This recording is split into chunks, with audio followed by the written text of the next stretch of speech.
I was working upstairs. I saw a guy dressed in black walk into a room. I went down to chase him. I got there. He wasn't there. You're not making this up. Not making it up. I didn't believe in ghosts till I got here.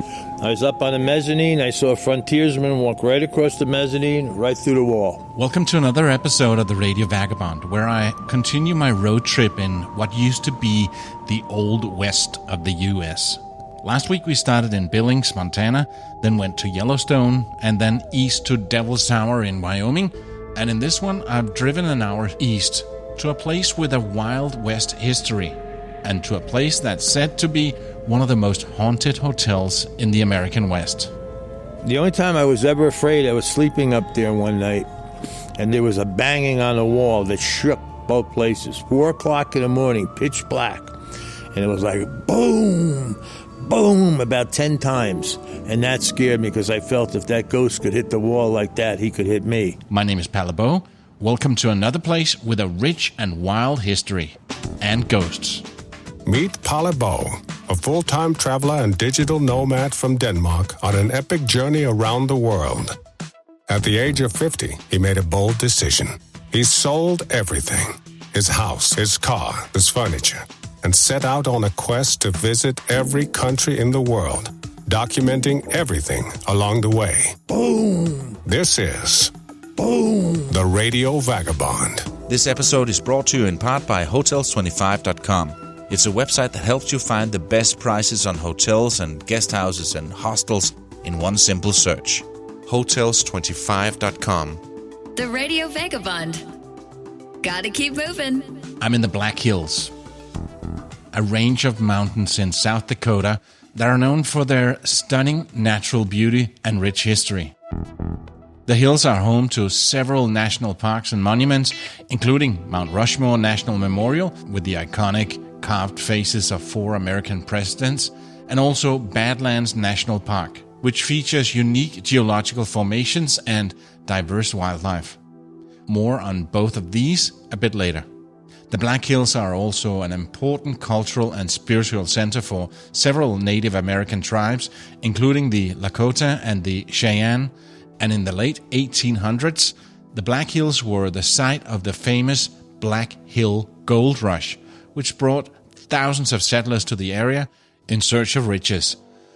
And we start in a small town in South Dakota that was a big part of this gold rush, and so uniquely the old Wild West that it became the location and the name of a TV series and a movie. No law at all in Deadwood. Gold you could scoop from the streams with your bare hands.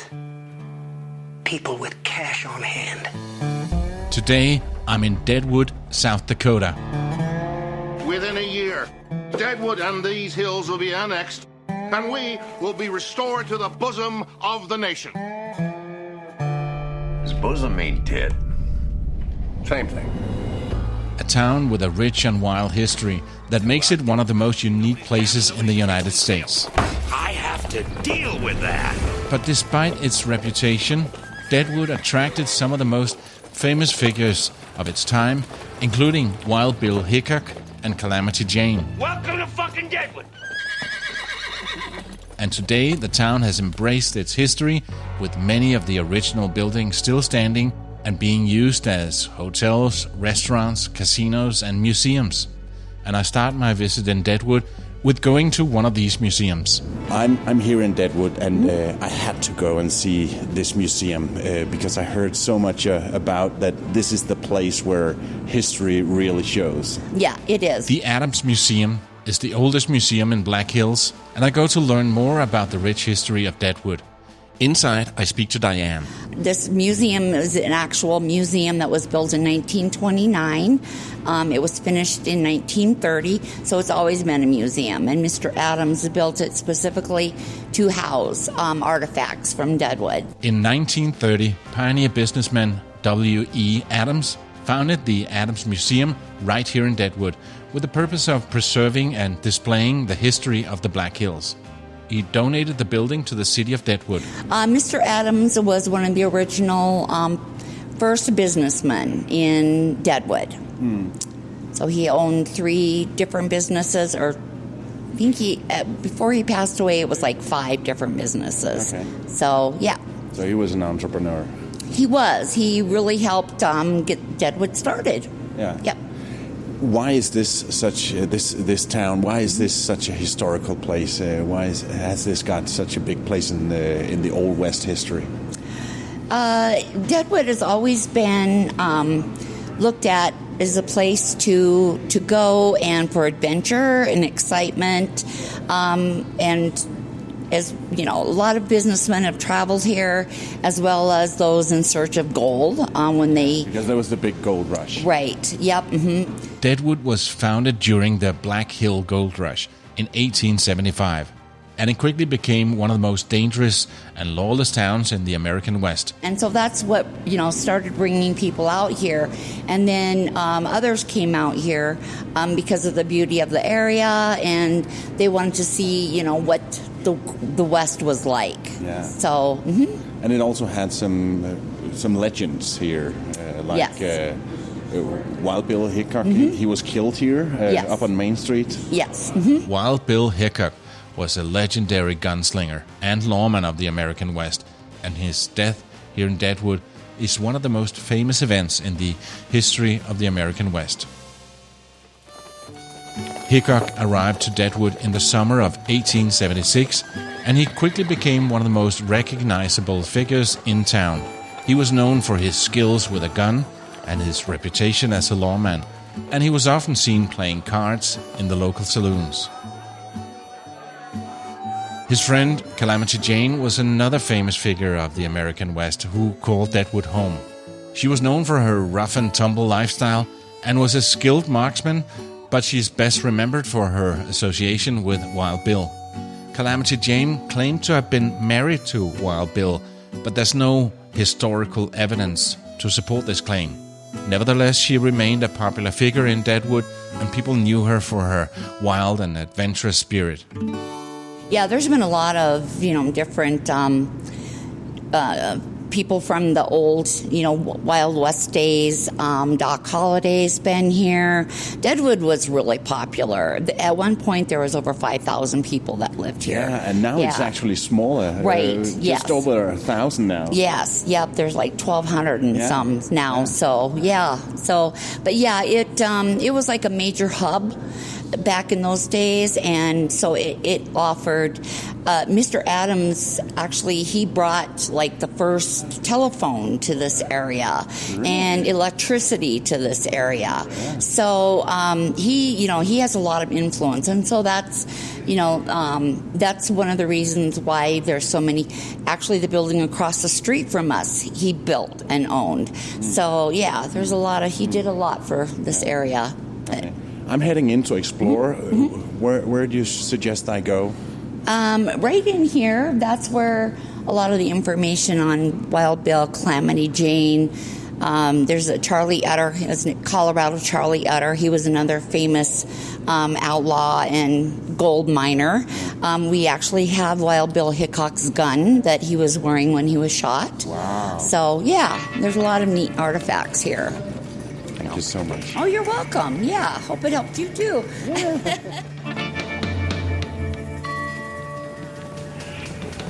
That was interesting talking to Diane at the Adams Museum.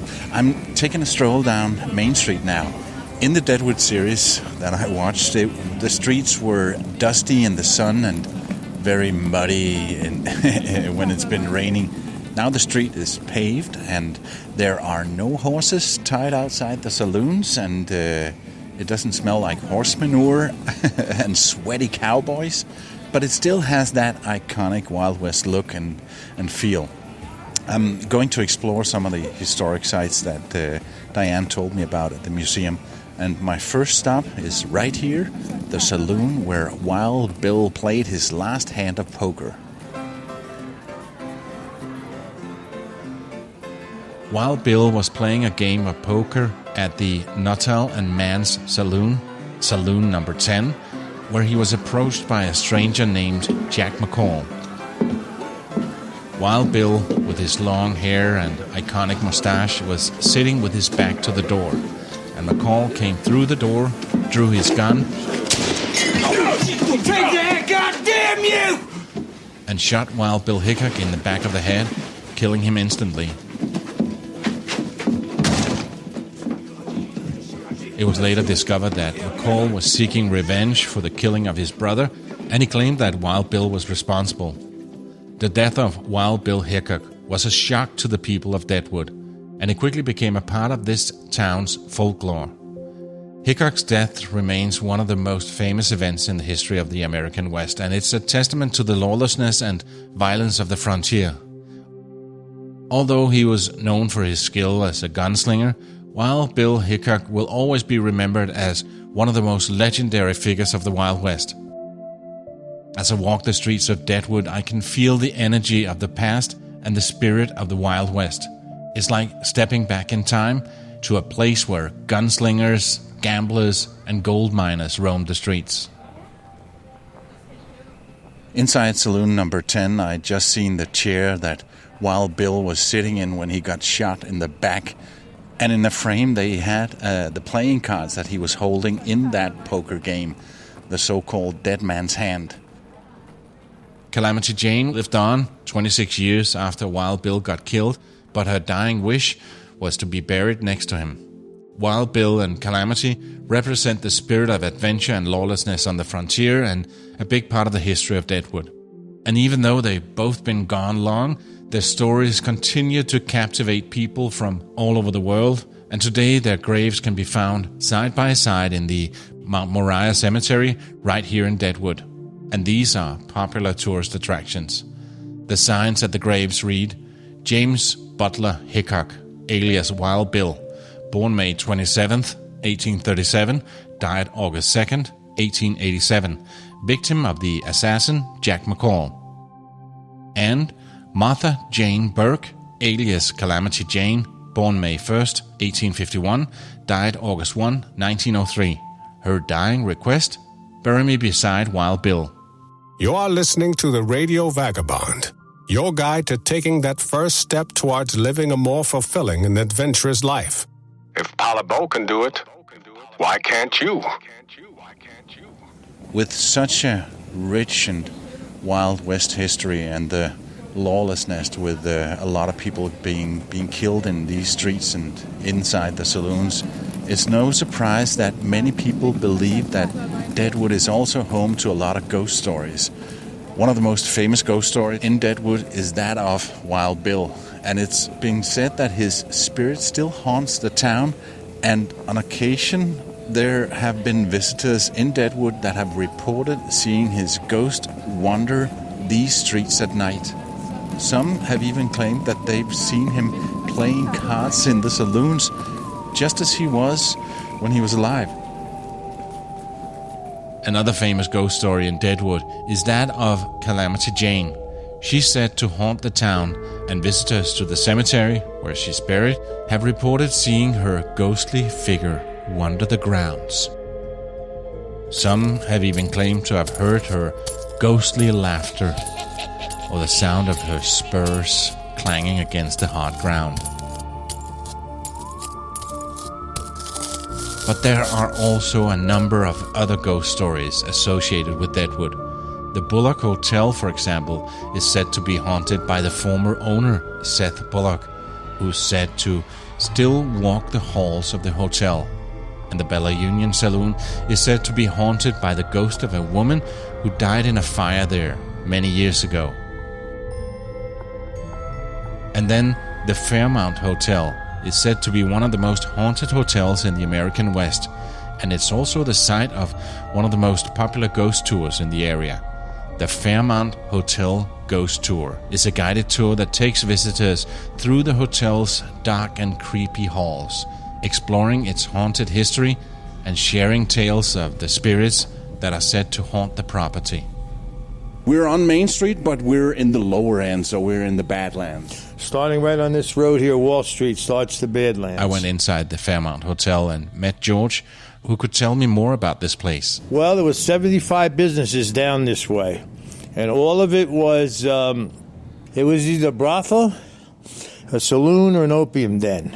This was a bordello. If you look at the ceiling, it's all hand painted. These lights are from 1900. This was the European Hotel, a very famous brothel. It was only for the rich men, the men that owned the railroads, the men that owned the banks, all the magnates owned this. Next door was another brothel. That was for the cowboys. That was more or less a blue-collar brothel. Uh-huh. The girls weren't that pretty as they were over here. They give you a shot of their whiskey, smoke cigars. So what happened was they overran the Indians. We had the Shenandoah Treaty with them. We weren't supposed to be in the Black Hills. The Indians, that was their possession. But there was hundreds and hundreds of miners coming in every day. So then they got General George Custer came in to build a fort. But what happened was his men found out instead of making $30 a month as a soldier, they could make $100 a day panning gold.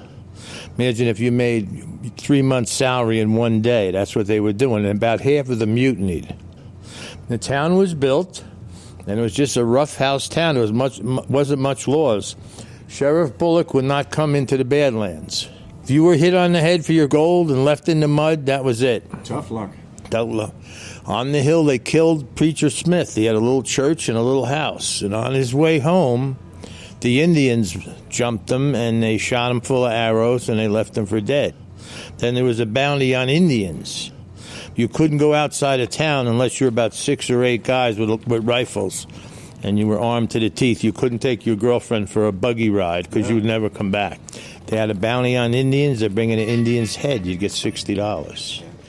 It's the most horrible place on earth. You're talking about a foot of mud out there. Nothing in the mud but horse manure, cow manure, oxen manure, 20 oxen in a row coming in, pulling in freight. Oh, must have a bad smell as well. Right? There's a term for a brothel. It's called a cat house. Yeah. And the reason that terminology came was every prostitute had a cat in her room to get rid of the mice. That's the reason they call them cat houses. According to local legend, the Fairmount Hotel is home to a number of ghostly entities. And we had a resident ghost, Maggie Broadwater, was a prostitute. She became pregnant. Her boyfriend left her. The madam left her. And from the corner window up there, she jumped to her death. 1907. She still walks the halls. We have a picture of her about 6 years ago coming down the stairs. No. So we do have ghosts up there. Including the spirit of a former hotel employee who died on the job, as well as ghosts of several former guests who never checked out. And you do a ghost tour? We do a ghost tour every night at 8:30. You go up the creaky stairs in the dark, but it's not just about ghosts. It's about like some of the things I've been telling you. The brothels, the opium dens. Some people have reported seeing ghosts wander the halls or hearing strange noises coming from empty rooms. And hotel staff has even reported seeing objects move on their own or hearing footsteps when no one is there. George, have you ever seen a ghost? I've seen 2 ghosts since I've been here in a year and a half. I was working upstairs. I saw a guy dressed in black walk into a room. I went down to chase him. I got there. He wasn't there. I didn't believe in ghosts till I got here. My best friend of 50 years owns the place. I was up on the mezzanine. I saw a frontiersman walk right across the mezzanine, right through the wall. He was battleship gray. He looked like a frontiersman from like 100 years ago. And then we have a lot of poltergeist stuff. You know, I built a shoe rack, and I'd go up there and sneakers would be all over the place. The only time I was ever afraid, I was sleeping up there one night. And in between our 2 properties, there was a banging on the wall that shook both places. 4 o'clock in the morning, pitch black. And it was like boom, boom, boom, boom, about 10 times. And that scared me because I felt if that ghost could hit the wall like that, he could hit me. And that's the only time I was really afraid. But we've had ghosts by the slot machines. People at the bar will see them. They're just like screwed around. They're just lost. They're, you know, like I say, because it being such a horrible place. The Fairmount Hotel Ghost Tour is a popular activity for visitors to Deadwood, and it's a great way to experience the town's rich and haunted history. The tour guides are knowledgeable and passionate about the history of the hotel and the area, and they are sure to get you entertained as they share the stories and legends of the Fairmount Hotel and its ghostly residents. The room I'm in with George used to be a brothel, but not anymore. The prostitutes left. The last one was at the Purple Door down there. The door is still painted purple. They left in 82. I mean, it wasn't ever legal. It was condoned. They bring in the madams every once in a while and fine them and stuff, and then that was good money for the city. But after the prostitutes left, then there was car lots, and it was pretty like a kind of a bummy town. So that's when they legalized gambling. I think it was around 1990 or something. That's when they brought in the gambling. Whether you believe in ghosts or not, there's no denying that Deadwood, South Dakota is a town with a rich and colorful history. And it's a place that is steeped in mystery and intrigue. But what I love most about Deadwood is that it's not just a place of the past. It's a thriving community with a bright future. The town has been able to preserve its history while also adapting to the changing times. And it's a great example of how a community can come together and celebrate its heritage while also moving forward. The Radio Vagabond. Gotta keep moving. And now, email from a listener. Hi, pal. I enjoy your podcast. I even listened to your 12-hour Africa episode. I have some friends from Denmark, which my wife and I got to spend some time with several years ago. I see you are in the United States. If, for some reason, you are coming through Columbus, Ohio, give me a shout. Thanks, Dan. You can also send a few lines to Palle Bo and get featured on the show. Tell him where you are and what you're doing right now as you're listening to these words. Just click on Contact on theradiovagabond.com and fill out the form. Mr. Bond. Radio Vagabond.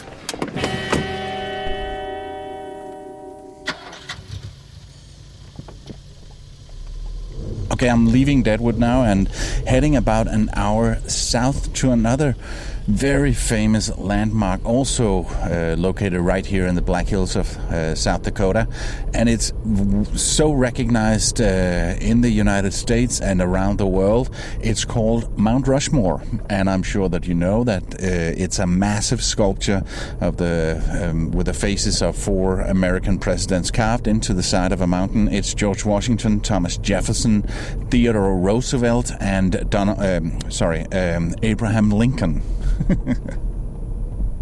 The idea for Mount Rushmore was first proposed by historian Doane Robinson in the 1920s as a way to attract tourists to the state of South Dakota. 7 years later, in 1927, sculptor Gutzon Borglum was commissioned to carve the faces of the 4 presidents, and work on the project began in October that year. It was completed in 1941 after over a decade of work. Okay, I'm getting close to the massive sculpture right now, and just looking at the sheer scale of it. Wow, it's mind-boggling to think about the precision of the carvings and the determination and hard work that went into a project of this size is unbelievable. And what's really impressive is that this massive carving was done by hand using only dynamite and chisels. Oh, very impressive. I gotta go take a closer look.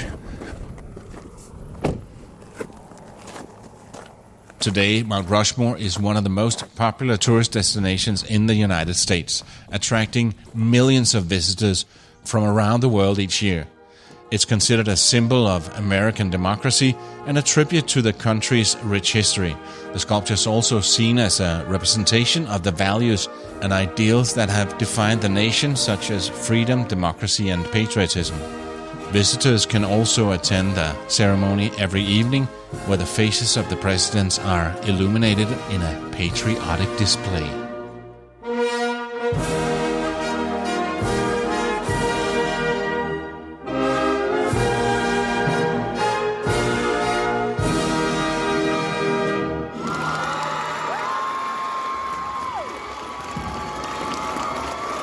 Yeah, I know. I rolled that out pretty thick, didn't I? A symbol of the land of the free and the home of the brave and all of that. And even before it was finished, there were those that felt that the Mount Rushmore project wasn't that brilliant an idea when you consider how the land of the free and the home of the brave was stolen from the Native Americans.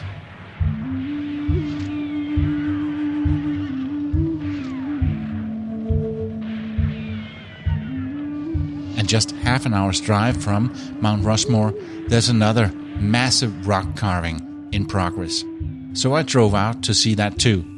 I'm at a place called Crazy Horse Memorial, and I'm surprised that I've never heard about this before. It's another huge sculpture, also being carved into a mountain, and also located right here in the Black Hills of South Dakota. And when this is finished, if it ever will be, it's going to be one of the largest sculptures in the world. It's dedicated to the Native American warrior Crazy Horse, and when completed we will see Crazy Horse sitting on a horse with his arm outstretched, pointing to his people's land. It's called the Crazy Horse Memorial, and it was commissioned in the 1940s by Lakota chief Henry Standing Bear as a response to the Mount Rushmore project, which he felt was a desecration of sacred land. Already now we can see his face and where the arm and the horse is going to be, but it still needs a lot of work. The sculpture's been carved by Polish sculptor Korsak Ziolkowski, and now his family, as he passed away in 1982. He started working on it in 1948, and now, about 75 years later, it's still a work in progress.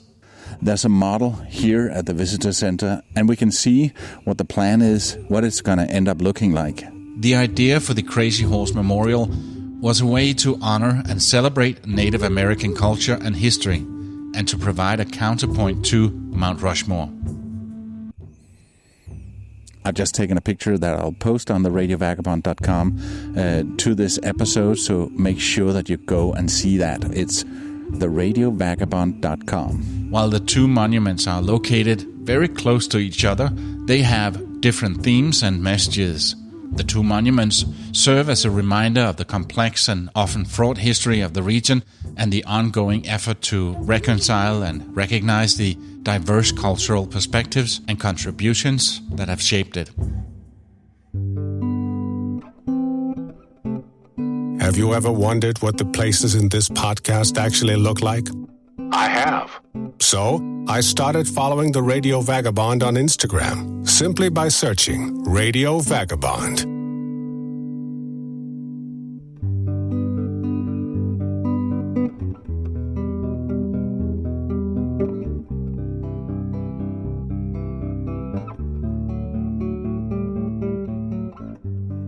The next day I was heading southeast to Nebraska, and I passed through the Badlands National Park. It is some of the most unique and dramatic landscapes I've ever seen, located in the southwestern South Dakota. Badlands is known for its rugged terrain and striking rock formations that consists of layered rock and deep canyons. The landscape is characterized by jagged cliffs, steep mesas and towering spires, which are formed from sedimentary rock and erosion forces over millions of years. The terrain is barren and arid, with very little vegetation. The predominant colors of the landscape are a shade of brown and orange, with streaks of green along the intermittent streams. The park is also home to a variety of wildlife, including bison, or buffalo, pronghorns, bighorn sheep, and coyotes. Overall, the Badlands are a stunning and unique natural wonder, and a visit to the park is an awe-inspiring experience that is not to be missed. So thank God I was driving through. Next week on the Radio Vagabond. Check out my next episode where I explore Gothenburg and get to learn a lot about cattle farming in Nebraska. It looks really Scandinavian right here where I'm turning the car because I took the wrong road. It says Hans Jørgensen's family, and that also sounds Scandinavian. It is a place here called Gothenburg, and it's not in this small town of Gothenburg. It's in the countryside, so I'm staying on a farm. I'll hear about my host, Mary Lou, and her Danish ancestor. And then they'll take me to the Gothenburg Harvest Festival Parade. All of that is in next week's episode. Supported in part by Hotels25.com, where you find the best deals on hotel rooms, guest houses, and hostels around the world. Hotels25.com. In South Dakota's Badlands Wild, Palle wandered like a child, amazed by landscapes, bold and new, that stretched out far and wide and blue. He heard of Hickok, famed and brave, who met his end in a saloon's enclave, and of Calamity Jane, maybe his wife, whose spirit lingers, still to life. At Deadwood, George from the Fairmount Hotel shared tales of ghostly guests as well, and Palle, with wonder in his heart, felt the thrill of the Wild West start. But beyond the tales of days gone by, loomed the faces, carved up high, of 4 great presidents, proud and true, gazing out over the Badlands too. With awe and wonder, Palle took it in, and felt his heart and soul begin to truly understand this land, and all the stories, grand and grand. Now, with sights still fresh in mind, Palle ventures forth to find the farms of Nebraska, far and wide, where new adventures yet abide. We will now be arriving at the end of this installment of the Radio Vagabond. Mind the gap between this episode and the next one. My name is Palle Bo, and I gotta keep moving. See ya. Radio Vagabond. Produced by RadioGuru.co.uk. Boom.